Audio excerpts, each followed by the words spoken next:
मी आपल्या झटपट कार्यशैलीबद्दल आम्ही ऐकून होतो, आम्ही लांबून दुरून बघायचो आजभर,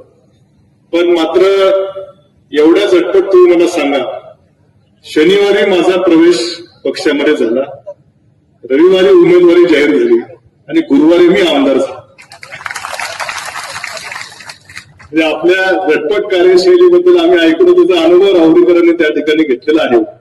आणि निवडणुकीची देखील मी आपल्या सर्वांना, या ठिकाणी उपस्थित असलेल्या सर्वांना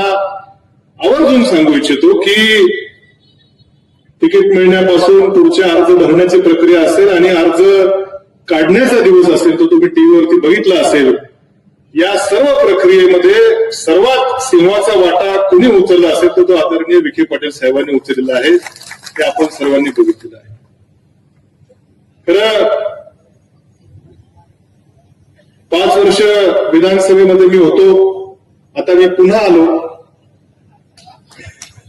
विधानसभेत नाही पण विधान परिषदेत आलो आणि मला खात्री आहे की ही जी संधी साहेब आपण मला या ठिकाणी दिलेली आहे, या संधीच्या रूपानं या आता फक्त राहुरी नगर पाथर्डी विधानसभा मतदारसंघ तर आहेच,